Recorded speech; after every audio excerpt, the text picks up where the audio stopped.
سلمان دہلیز پہ بیٹھتے تھے، کیا کرتے تھے؟ جھاڑو دیتے تھے۔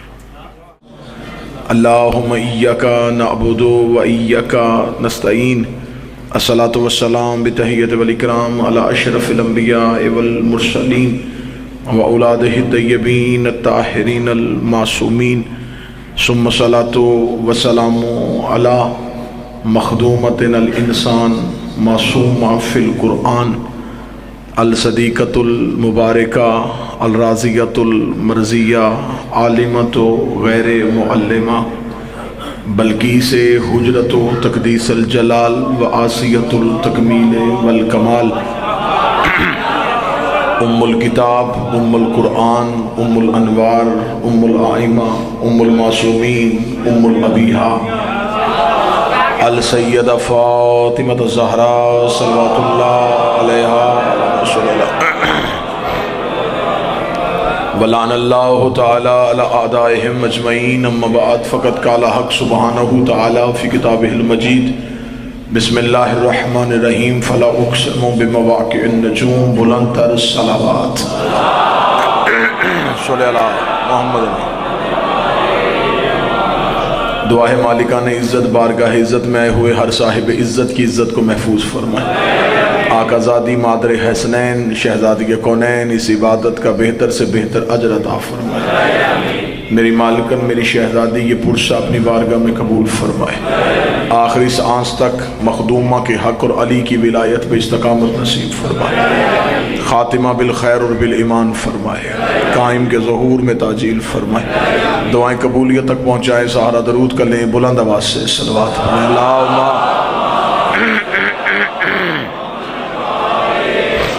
اجازت ہے ذکر شروع کیا جا سکے۔ میں نے آپ کے سامنے اللہ کے قرآن سے ایک ایسی قسم کا ذکر کیا ہے جو مخلوق نہیں کھا رہی، خالق کھا رہا ہے۔ لفظ تبدیل کروں، قسم وہ کھا رہا ہے جسے قسم کھانے کی ضرورت ہی نہیں ہے۔ قسم دو وجہ پہ کھائی جاتی ہے، ایک اپنی بات میں یقین کا اضافہ کروانا ہو، دوسری بات کی اہمیت بڑھانی ہو، بات کا قد بڑھانا ہو تو قسم کھانی پڑتی ہے۔ دوسری وجہ یہ ہے کہ قسم ہمیشہ اس کی کھائی جاتی ہے جو عزیز ترین ہو، قسم حقیر کی نہیں ہوتی، اعلیٰ کی ہوتی ہے۔ قسم ہمیشہ باعزت چیز کی ہوتی ہے۔ قسم کھانے والا اس چیز کی قسم کھاتا ہے جو اس کے عزیز ترین ہو، جس کو وہ افضل سمجھتا ہو۔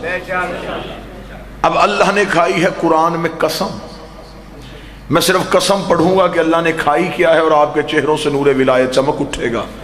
خدا کہتا ہے مجھے اس دروازے کی قسم جہاں ستارے سجدے میں گرتے ہیں،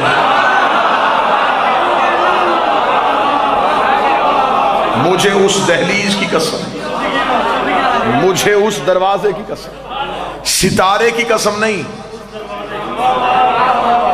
دروازے کی قسم، گھر کی قسم نہیں، دروازے کی قسم، گھر میں رہنے والوں کی قسم نہیں، دہلیز کی قسم، چوکھٹ کی قسم، مجھے اس دہلیز کی قسم جہاں ستارے نازل ہوتے ہیں، جہاں ستارے سجدے میں گرتے ہیں۔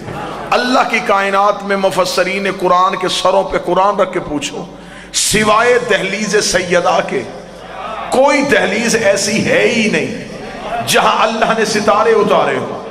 اگر دہلیز زہرا کے علاوہ کوئی دہلیز نہیں مل رہی تو مان اللہ نے قسم کھائی ہے زہرا کی دہلیز کی، تو پھر تجھے ماننا پڑے گا۔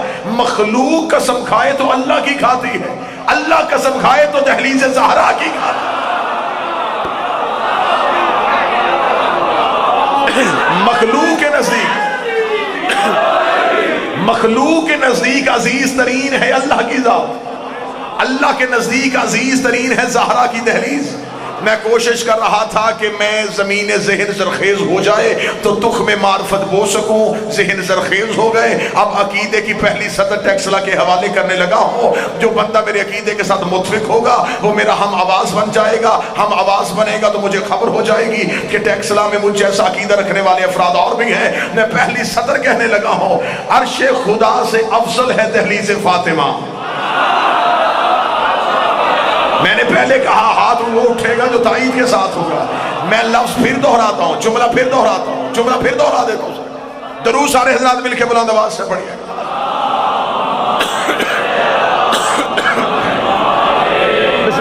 بسم اللہ سرکار.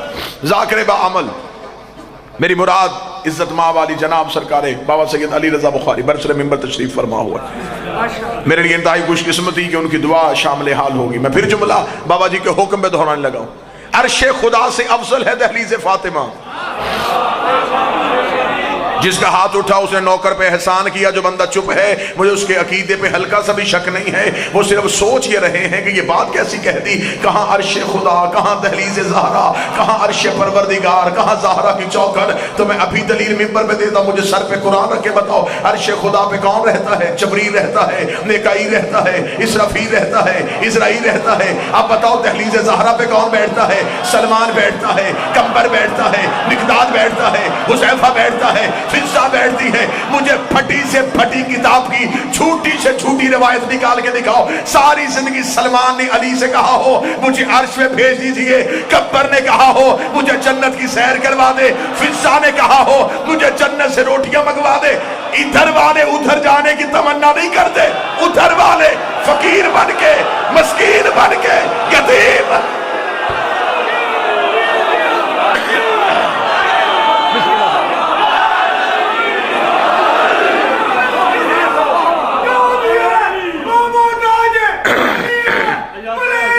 بسم اللہ سرکار. ادھر والے نہیں چاہتے کہ ادھر جائیں, ادھر والوں کی تمنا ہے. اب سوال عقیدے والے بندے تو یہ بھی کر سکتے ہیں نا کہ ادھر بھی تو یہی رہتے ہیں. پھر مجھے بتاؤ حسین یہاں بھی ہے, ہم کربلا کیوں جاتے ہیں؟ ہم چاہتے ہیں اپنا عشق ثابت کرنے کے لیے. ادھر والے ادھر آتے ہیں, ادھر والے ادھر جانے کی تمنا نہیں کرتے. عزت مآب چہرے بیٹھے ہیں, عزت مآب ہستیاں تشریف فرما ہیں. ساری زندگی سلمان علی سے نہیں کہا کہ میں جنت میں جانے کا خواہش مند ہوں. سلمان جنت کی خواہش نہیں کر رہا, جنت ترس رہی ہے کہ یا علی سلمان مجھے دے دیجئے.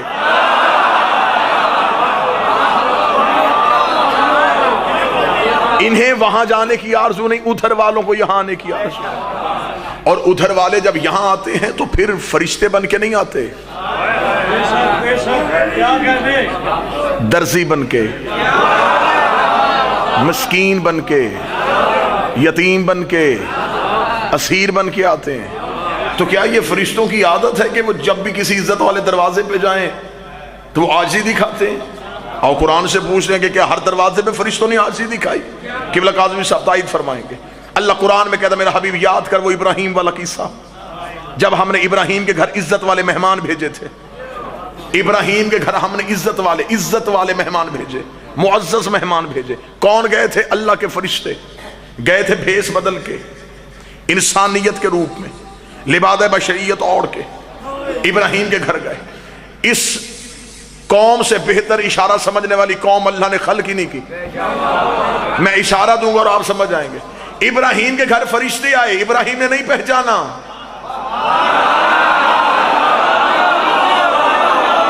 نہیں تو قرآن ممبر پہ لے آؤ. ابراہیم نے پہچانا تھا تو گوشت کیوں پھول رہا تھا, دسترخوان کیوں لگا رہا تھا, دعوت کا انتظام کیوں کر رہا تھا؟ جس بندے کا عقیدہ ہضم کرنے کی صلاحیت ہو تو میں جملہ کہوں ابراہیم کے گھر فرشتے گئے, ابراہیم نے نہیں پہچانا. زہرا کے دروازے پہ جبریل نے اگر ترسی ہو, فضا کہتی مجھے پتا ہے تو جبریل ہے.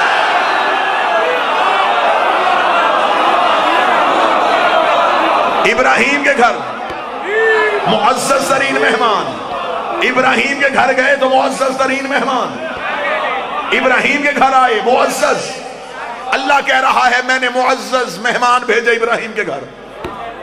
کتنا فرق ہے دہلیز ابراہیم اور دہلیز زہرا میں. ادھر گئے تو معزز, ادھر آئے تو مسکین.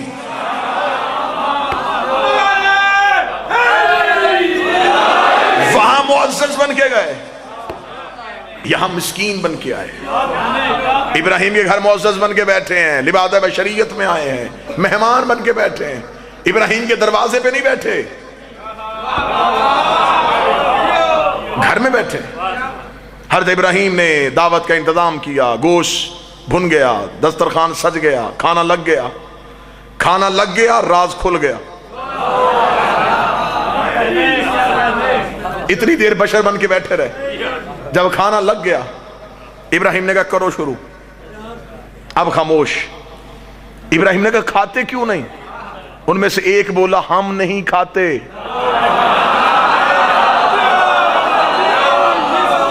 جنہیں خبر ہے کہ میں دہلیز پڑھ رہا ہوں، میں نے سیدہ کا عنوان شروع نہیں کیا، میرے پاس تو وہ علم ہی نہیں ہے، میں تو دہلیز پڑھ رہا ہوں۔ ابراہیم نے کہا شروع کیوں نہیں کرتے؟ انہوں نے کہا ہم نہیں کھاتے۔ ابراہیم نے کہا تم کیوں نہیں کھاتے؟ کہنے لگے ہم انسان نہیں، ہم اللہ کے فرشتے ہیں، ہمارے نفس میں خواہش ہی نہیں ہے کھانے کی، ہماری فطرت میں بھوک ہے ہی نہیں، ہم تو کھانا نہیں کھاتے، ہم تو تیری مہمان نوازی دیکھنے کے لیے آئے تھے، ہم فرشتے ہیں، بشر بن کے آئے تھے۔ ابراہیم کے گھر پیر علی رضا شاہ جی کھانا سجا ہوا تھا، فرشتوں نے کہا ہم نہیں کھاتے۔ زہرا کا دروازہ بند تھا، دستک دے کے کہہ رہے روٹیاں دو، فقیر آئے۔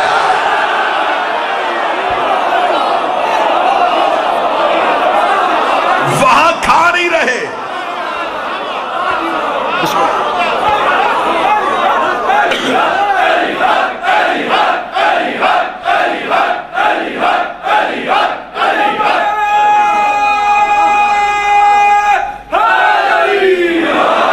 وہاں کھا نہیں رہے، یہاں خود کہہ کے مانگ رہے روٹیاں دو، فقیر آئے۔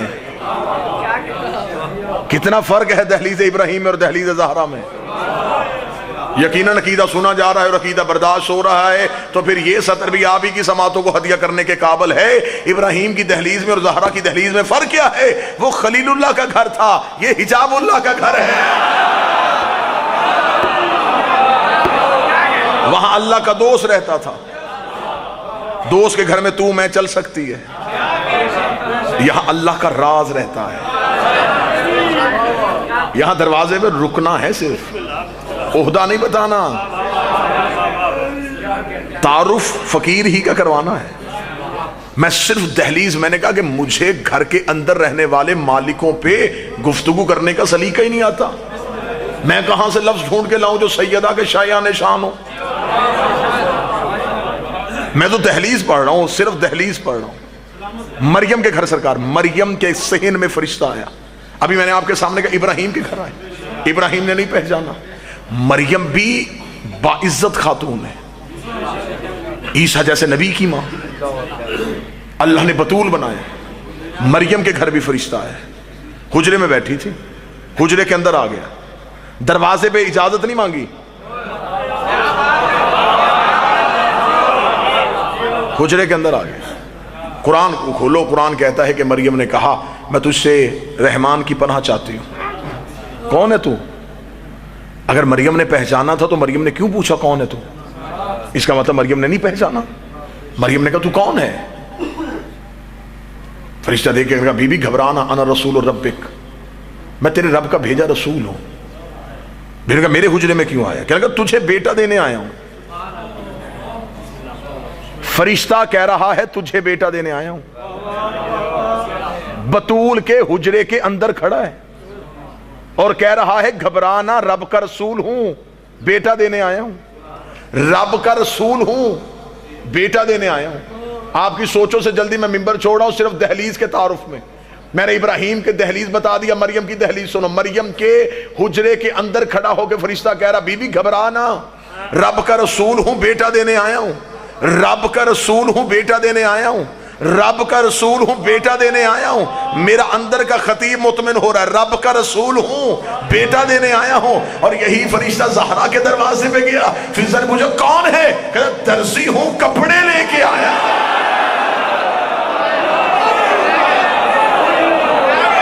وہاں بیٹے دے رہا تھا،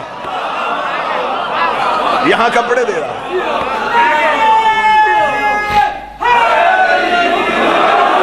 پھر مجھے صدر کی اجازت دیں گے کہ جن کا درزی مریم کو بیٹے دے سکتا ہے، وہ علی ہمیں اولاد نہیں دے سکتا۔ فرشتے روٹی مانگ رہے یہاں آتے، جو کھاتے نہیں وہ یہاں سے مانگتے، جنہیں بھوک نہیں لگتی وہ ادھر سے مانگتے ہیں۔ پھر میں تو بلا خوف و خطر جملہ پڑھنے لگا ہوں، آج کوئی بندہ ان کو چھوڑ کے ادھر منہ کر کے روٹی مانگے تو فرشتے کہتے ہیں لعنت ہو تجھ پہ، ہمیں ضرورت پڑے ہم ادھر سے مانگتے ہیں۔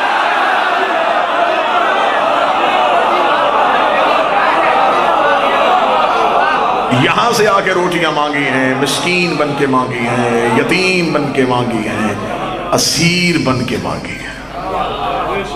میری کم علمی ہے، مجھے ابھی تک ان کے دروازے پہ آنے والے فقیر سمجھ میں نہیں آئے، مجھے خبر نہیں ہے ان کے دروازے پہ کیسے کیسے فقیر آتے ہیں۔ میں تو ابھی تک اس فقیر کو ڈھونڈ رہا ہوں جو علی سے انگوٹھی لے کے گیا تھا،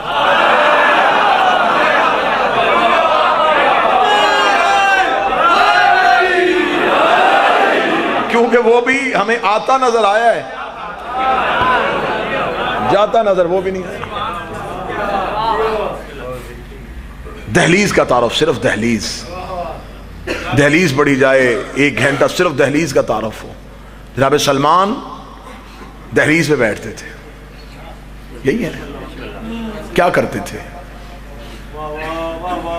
عقیدہ رک گیا یہیں تک اور وہیں کا وہیں رکا ہوا ہے، ہر کام میں ریسرچ ہو رہی ہے، علم میں ریسرچ نہیں۔ 100 صدیاں ہو، 100 برس گزر گئے، 1 صدی گزر گئی، جہاں تحقیق رکی تھی وہیں کی وہیں رک گئی، اسے آگے بڑھنے کے لیے کوئی تیار ہی نہیں۔ ویسے دنیا میں انقلابات آ رہے ہیں، کتنے انقلاب آ رہے ہیں، روز کی روز سائنس نئی ترقی سامنے دے رہی ہے، لیکن علم جہاں رکا تھا، جو قلم کے دور کی کتابیں لکھی تھی وہ وہیں کی وہیں کھڑی ہوئی ہے۔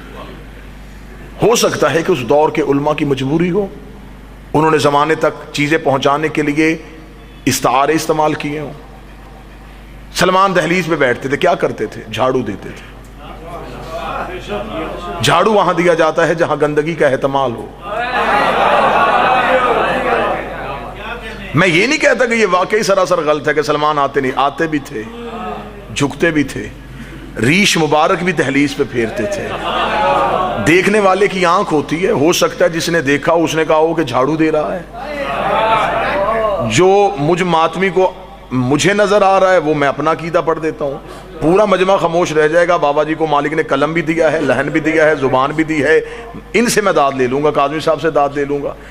سلمان جھکتا ہوا مورخ نے دیکھا، ریش پھیرتا ہوا دیکھا، اسے کہا جھاڑو دے رہا تھا، جھاڑو نہیں دے رہا تھا، رات کے سجدے میں گرے ہوئے تارے نور کی داڑھی سے چن رہا تھا۔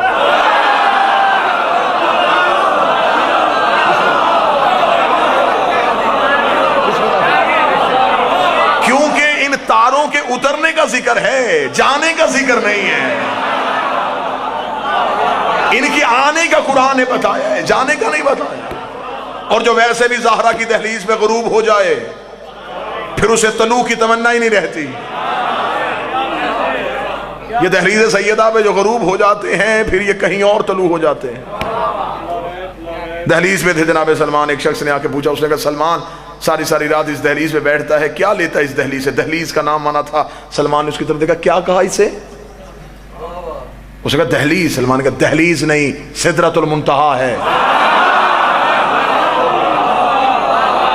شاید یہی بات تمام ہو جائے اور یہی پہ میں گفتگو چھوڑ دوں۔ اس نے کہا سلمان سدرۃ المنتہا ہے، سلمان بوڑھا ہو گیا ہے، علی کے دروازے پہ نوکری کرتے ہوئے شاید سٹیا گیا ہے، تجھے خبر ہی نہیں ہے کہ سدرہ کوئی زمین پہ ہے۔ اس نے کہا سدرۃ المنتہا کی کوئی نشانی تو بتا۔ اسے دیکھے کہ سلمان سدرۃ المنتہا عرش کا وہ آخری کونا ہے جہاں پہ جا کے ملائک رک جاتے ہیں اور اس کے آگے نور کی وادیاں شروع ہو جاتی ہیں۔ سلمان نے کہا تیرے پاس اس سدرہ کا تعارف کیسے پہنچا؟ اس نے کہا نبی معراج سے واپس آئے تھے، نبی نے معراج سے واپس آ کے کہا تھا سدرۃ المنتہا ایک ایسا مقام آیا تھا جہاں جبریل رک کے کہا تھا یا مصطفیٰ اس سے آگے میں جاؤں گا تو میرے نور سے پر جل جائیں گے، لہٰذا وہاں جبریل رک گیا تھا، جہاں جبریل رک گیا اسے سدرہ کہتے، جہاں جبریل رک گیا اسے سدرہ، جہاں جبریل رک گیا اسے سدرہ کہتے ہیں۔ سلمان نے آنکھوں میں آنکھیں لگا، تیرے میرے عقیدے میں یہی فرق ہے، جہاں جبریل رکتا ہے اسے تو سدرہ کہتا ہے، جہاں محمد رکتا ہے اسے میں سدرہ کہتا ہوں۔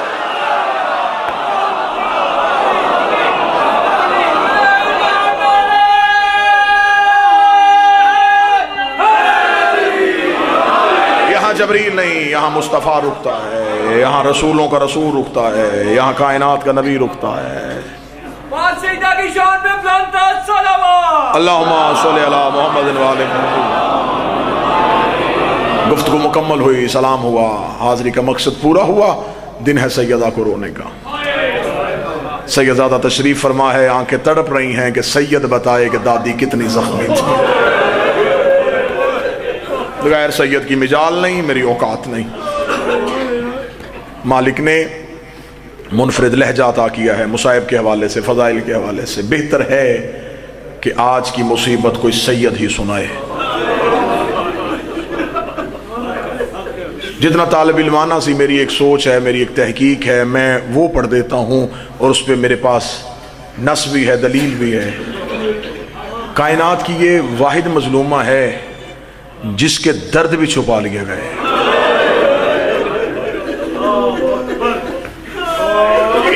علی کے فضائل چھپائے گئے ہیں، زہرا کے مصائب چھپائے گئے ہیں۔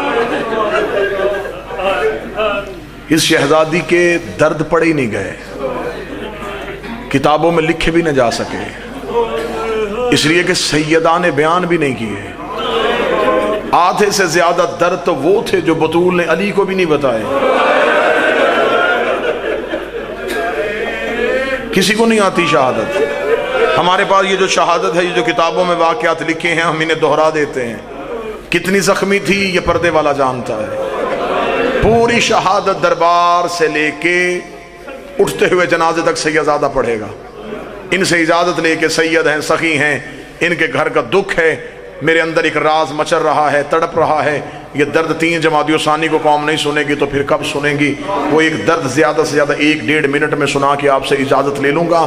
میں نے جملہ کہا ہے کہ آدھے سے زیادہ درد بطول نے علی کو بھی نہیں بتائے۔ اگر کوئی بندہ سوچ رہا ہے مجھے عزت زہرا کی قسم ہے، ساری رات علی حجرے کا پردہ اٹھا کے چھپ چھپ کے زہرا کو دیکھتے تھے۔ آدھی رات تک زہرا کو دیکھنے کے بعد علی اپنی اولاد کو اٹھاتے، گھر کے کونے میں بٹھا کے بیٹوں کا ماتھا چومتے، بیٹیوں کی کلائیاں چوم کے کہتے مجھے بتاؤ تمہاری ماں کتنی زخمی ہے، مجھے بتاؤ تمہاری ماں کو کہاں کہاں درد ہوتا ہے، مجھے بتاؤ تمہاری ماں کو کون کون سی تکلیف ستاتی ہے۔ کوئی سید زادہ بیٹھا ہو تو مجھے جملہ معاف کر دے، میں نے صرف ایک جملہ پڑھنا اور ممبر چھوڑ دینا ہے۔ سیدوں سے معافی مانگ کے پڑھنے لگا۔ ایک رات حسن نے داڑھی چوم کے کہا بابا تو جو راتوں کو چھپ چھپ کے ہم سے ماں کے درد پوچھتا ہے، بابا تو فاتح خیبر ہے، بابا تو شیر خدا ہے، میں اپنی ماں کا درد بتاؤں تو برداشت کرے گا؟ علی نے سر سے امامہ پھینکا، رو کے کہا حسن مجھے درد بتا۔ حسن نے دائیں ہاتھ علی کے سر پہ رکھا، بابا تیری غربت کی قسم ہے کئی راتیں ہو گئی ہیں ہماری ماں نماز میں قنوت نہیں پڑھتی، ہماری ماں کے ہاتھ قنوت کے لیے نہیں اٹھ رہے، ہماری اماں کے بازو شہید